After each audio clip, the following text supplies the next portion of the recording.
This is a day of good news, and we aren't sharing it with anyone. If we wait until morning, some calamity might befall us. Come on, let us go back and tell the people at the palace.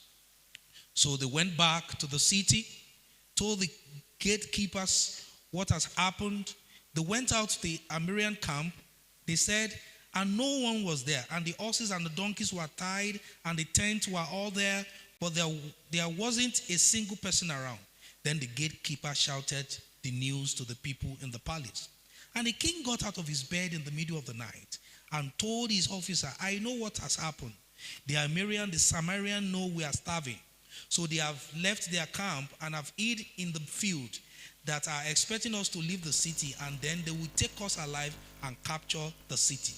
One of his officers replied, we had better send out scouts to check out this. Let them take 5 of the remaining horses. So everything happened to them, and if anything happened to them, it will be no worse than if they had stayed here and died with the rest of us. So 2 chariots with horses were prepared, and the king sent scouts to see what has happened to the Syrian army. They went all the way to Jordan River, following the trail of clothes and equipment that the Syrians had thrown away in their mad rush to escape. And scouts returned and told the king about it. And the people of Samaria rushed out and plundered the Syrian camp. So it was true that the 5 quarters of choice flour was sold that day for 1 piece of silver, and 10 quarts of barley grain was sold for 1 piece of silver, just as the Lord has promised. The king appointed his officer to control the traffic at the gate, but he was knocked down and trampled to death as the people rushed out.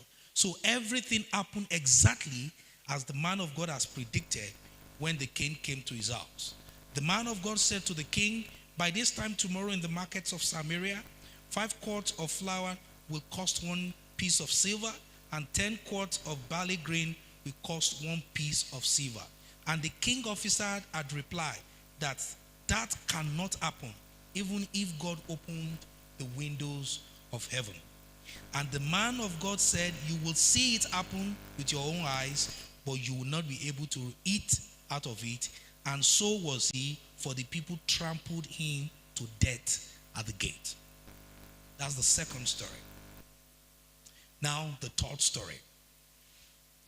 Now the third story shall be taken from Genesis chapter 18 from verse 1 to 15. And just this, please let's be following the story. The first story is the story of Mary. The second story is the story of the man that said it's going to happen, the economic officer in Samaria. So Genesis chapter 18 verse 1 to 15. Genesis chapter 18. Are you there? Genesis chapter 18 from verse 1. And the Lord appeared again to Abraham near the oak grove belonging to Mamre. One day, Abraham was sitting at the entrance of his tent. During the hottest part of the day, he looked up and noticed 3 men standing by. When he saw them, he ran to meet them and welcomed them, bowing to the ground. My Lord, he said, if it please you, stop here for a while. Rest in the shade of this tree while water is brought to wash your feet. And since you have honored your servant with this visit, let us prepare some food to refresh you before you continue your journey. All right, they said, do as you have said. So Abraham ran back to the tent and said to Sarah, hurry, get 3 large measures of flour, of best flour, knead it into dough and bake some bread. And then Abraham ran to the herbs and chose a tender calf and gave it to his servant, who quickly prepared it. When the food was ready, Abraham took some yogurt and milk and roasted meat and served it to the men. As they ate, Abraham waited on them in the shade of the trees. Where is Sarah, your wife? The visitors asked. She's inside the tent, Abraham replied. Then one of them said, I will return to you about this time next year, and your wife Sarah will have a son. Sarah was listening to this conversation from the tent, and Abraham and Sarah were very old by this time, and Sarah was long past the age of having a child. So she laughed silently to herself and said, how can a worn-out woman like me enjoy such a pleasure, especially when my master, my husband, is also so old? Then the Lord said to Abraham, why did Sarah laugh? Why did she say, can an old man like me have a baby? Why did she say, can an old woman like me have a baby? Is anything too hard for the Lord? I will return about this time next year, and Sarah will have a son. Sarah was so afraid, so she denied it, saying, I didn't laugh. And the Lord said, no, you did laugh. Very interesting stories. Then find out two more before we go. Isaiah chapter 55, verse 8 to 9. Isaiah chapter 55, verse 8 to 9. Isaiah chapter 55, verse 8 to 9. Are you there? Isaiah chapter 55, verse 8 and 9. What does it say? It said, my thoughts are nothing like your thoughts, says the Lord. And my ways are far beyond anything you can imagine. As far as heavens are higher than the earth, so are my ways higher than your ways, and my thoughts higher than your thought. Please mark all those things we're saying. We are going to use it. And finally, Ephesians chapter 3, verse 20. Ephesians chapter 3, verse 20. Ephesians chapter 3, verse 20. Now all glory to God, who is able, through his mighty power at work within us, to accomplish infinitely more than we might ask or think. New King James Version says, unto him that is able to do exceedingly, 1, abundantly, 2, above 3, and then above things that you can ever what? Ask or think. Mary was a very young lady, and the angel came to him one day, and he told him what God had in mind concerning her. And Mary asked the question, how can this be, since that I am a virgin? Humans have limitation. And one of our limitations is what Mary has tried to, the question Mary was trying to ask. How can this be? The first statement I want you to write down before I move, I want you to write this statement down. Reality is never absolute. Reality is reality is relative. That's the first thing I would like you to write down. Reality is never absolute. Reality is relative. What do I mean? Reality to Mary was that nobody can have a child without a man. A virgin can never have a child. Biology does not support it. Mrs. Afolabi that taught us reproduction in biology said for a child to come, the egg must come from a woman and the semen from a man. They come together to form a zygote and a child is born. How can myself, a virgin, have a child when I know no man? It is understandable if I'm married. If Mary was already married to Joseph and the angel appeared and said you are going to have a child, it's understandable because there's a man that can, when we come together, we can have a child. But how can a virgin have a child? It was never in the picture for a little Mary because she was a virgin. Reality is never absolute. It is what? Relative. What is real to you, what is true to you, is not true to another person. All human beings are limited, and we are limited by one thing. One thing is the source of our limitation. Now, I want you to understand that as you are seated here, you can do a lot of things, but despite what you can do, you are still limited. And one thing is responsible for that, your limitation, is called the frame of reference. Every man has what we call frame of reference. And I'm going to define what is called a frame of reference. What did I say? All human beings are what? Limited. By what? Their frame of what? Reference. Mary had never seen a virgin in his environment as a child. Mary had never read it in books. Mary had never read it in medical history. It has never occurred in any consciousness around Mary. So it was what? It was not a possibility. Having a child when you are married was a possibility. Having a child without a man was not a possibility in the realm of Mary. It's a possibility, but it was never a possibility in the realm of Mary. That's why I say reality is never absolute. What you think cannot happen, it is according to you.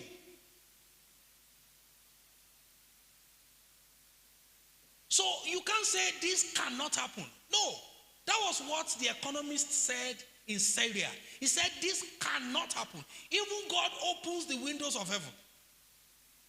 He didn't stop at it can't happen. He went further and said, even God, if he opens the windows of heaven, that cannot happen. And the prophet told him, he said, you will see it. He said, you will see it.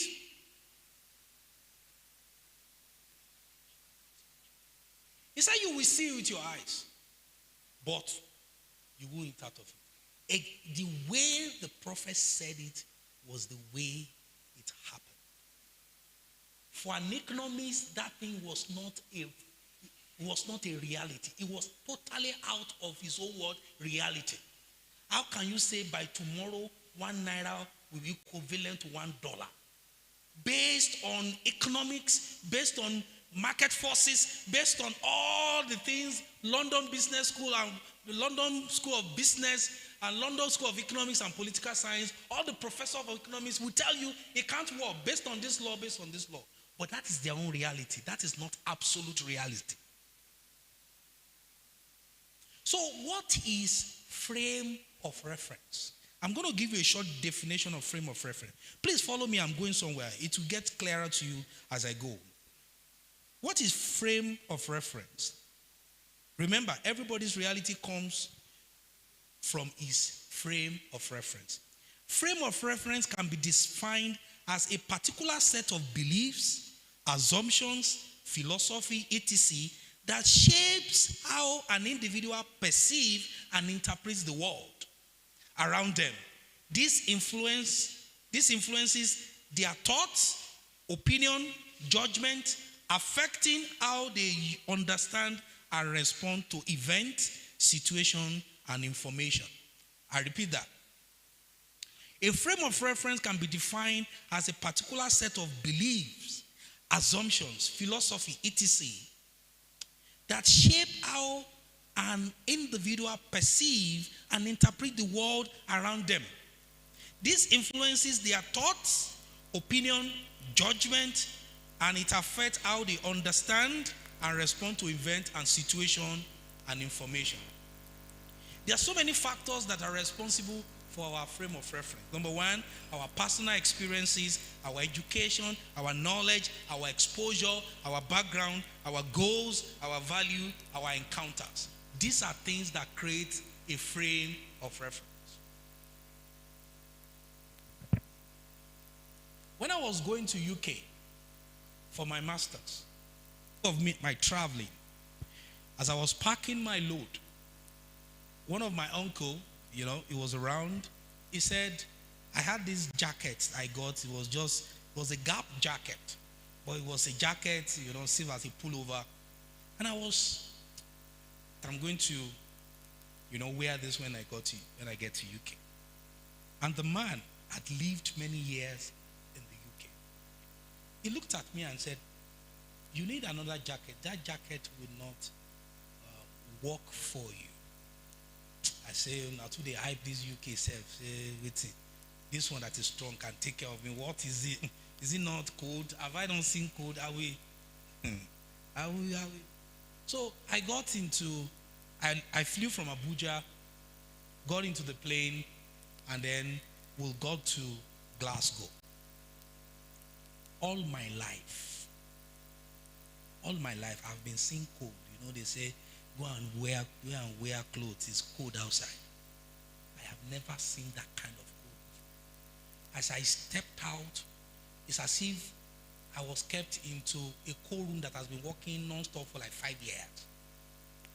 The kind of cold that welcomed me, I ran back into the airport. So I wore my jacket. I jumped inside the car. By the time the car dropped me in front of the hotel that I was going, I was trying to make a call. I could feel that my blood was freezing. My blood was freezing because of the cold. I have never seen that cold before. I was shaking. I could not, my hands were getting solidified. The first thing I bought, I ran into a shop and I bought a jacket. But when a man that was experienced, that had that reality was telling me, I said, now today I hype this UK. I was using the code that I was used to, my experience. I was using it to gauge another reality. So I thought this is how code is everywhere. Somebody that had been there was giving me education. I said, no, I want to experience. That is why I say reality is never absolute. It is what? Relative.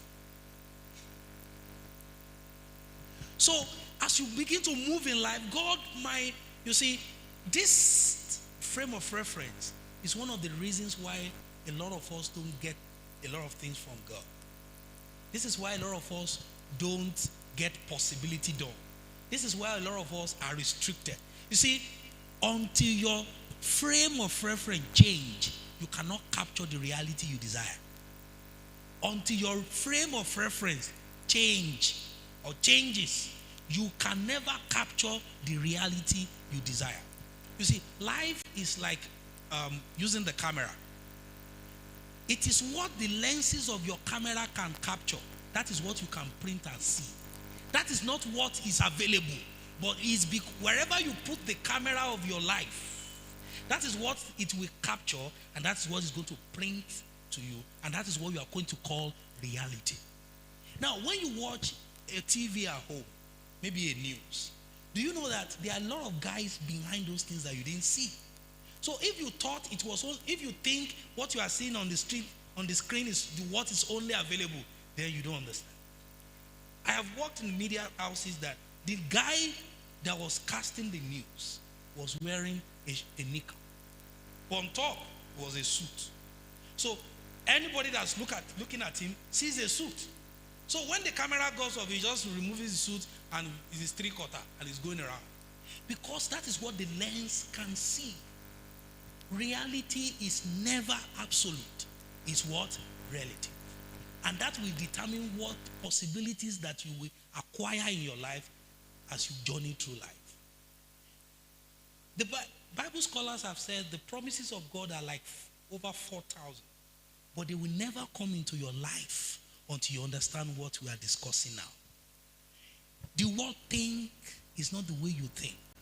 And that was why Isaiah gave you a picture. He said, your ways are not my ways. Your thoughts are not my thoughts. He now gave you a graphic representation. He said, as earth is far to heaven, so you can see the disparity. So man can never comprehend God. You can't. He said, eyes have not seen, ears have not heard, neither has he entered into the mind of any man what I have prepared for you. So there's a problem there. You have never seen it before. You have never heard about me before. It has never entered the mind of anybody, but God has already prepared it. That means God's thinking, God's mentality, God's mindset is way above human realm.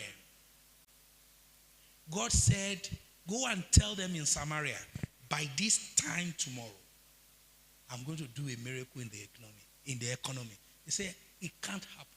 You see, my brother, as you journey through life, I want you to understand that you are limited and your reality is not absolute.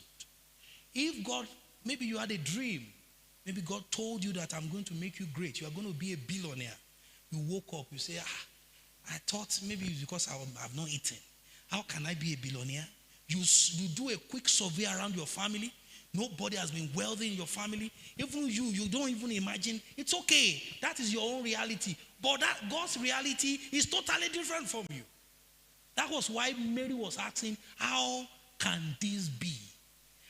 The angel was like, the angel asked him, he answered him, he said, with God, nothing is in war impossible.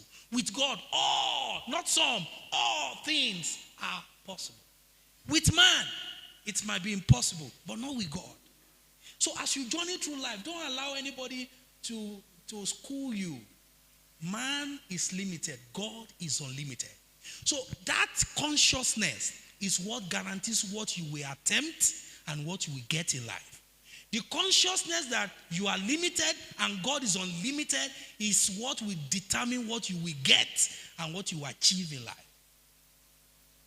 Don't forget, unto him that is able to do exceedingly, abundantly, above what you ask or think. If you ask that the Lord should give you 5 million, the same energy that you are using to ask, if you increase 5 million to 10 million, God is still capable of giving it to you. There is nothing you can ask God that God cannot give you. That's what that scripture says. He's able. That means he has capacity to do it. He's willing to do it. He said he's able to do exceedingly, abundantly, above what you can ever think.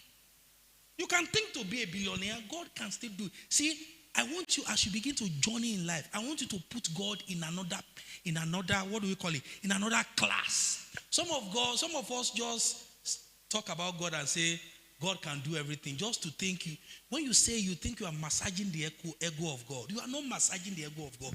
You are saying the truth. Whether you believe God or not, it has nothing to do with him. Whatever he wants to do, he will do. Now, if God says you are going to have your dinner in US tomorrow, you don't need to know how will it happen. He knows how to do it. So don't box yourself. Your parents are poor. Everybody around you poor. So you begin to think about, let me just graduate, get one small job. When God is saying you can even actually own the world. So don't allow your frame of reference to hinder you based on what you have seen. Mary asks, how can this be? You are not talking to man. You are not talking to Tunumbu. You are not talking to what's the name of this American person? We are not talking to Biden. We are talking about the monarch of the world. You know, we have a lot of religious people that still don't understand God. They still don't appreciate, they don't know who they call God. And sometimes God just look at them and just look and say, well, they that know me will enjoy me. Until you know God. That is why the Bible says, they that know him shall be what? Strong. Until you know him, strength will not come. Strength comes on the level of knowledge you have about God. You can't just say, King is doing his own. That is doing his own. That is fire. You are not scared of it. You can't say that if you don't have an experiential knowledge of God. So why am I saying all those things? I'm going somewhere, please. As you journey through the life, challenges will come. They will come to block you. They will come to resist you. They will come to hinder you. They will come to doubt what God has said about you and about the promises of God over your life. Your job is to tell that thing that reality, I can accept this is my present situation, but that is not only what is obtainable. Reality is never absolute. It is what? Relative. I've shared this with you, and I'm going to share it again. Final year into in my university, they told us that, I was already planning to go, doing things to graduate like me. And then all of a sudden, my exam officer called me, and he said, hope you have not given out your accommodation in school. I said, sir, why are you asking? He said, maybe you might want to do your master's. I said, me and this man never discussed master issue now. He was the exam officer of my department. He had seen that I was not going to graduate. They had printed the convocation list and my name was not there. So he didn't want to tell me. So he said, hope you have not given your accommodation. So he knows that I had an extra year to come and do in school. So technically, he was giving me in parable that, Oga, extra deal. But he didn't tell me. So, one day, you see, we serve a very powerful God. In your journey, please, don't let the issues of life, social media and things, break your relationship with God. I beg you with all I have. A solid relationship with God will really help you as you journey. There are some times in your life that if God will not help you, you will see shame. Trust me. The only help that you will need. I'm not saying this one because a religion. No. I'm saying it in scientific perspective, in any perspective. That you will get to a point that your own capacity as a man will fail. It is God's help and ability that will lift you up. How shall this thing be? So he called me and he said, that I should see a lecturer that is like the man, my course, that I should go and see a particular lecturer that is like, I feel I carried this course. So I ran. I went to that man's office. I saw him. I said, sir, please, I want to check my result. He said, okay. So check your result. And I saw it. I saw F there. Second semester.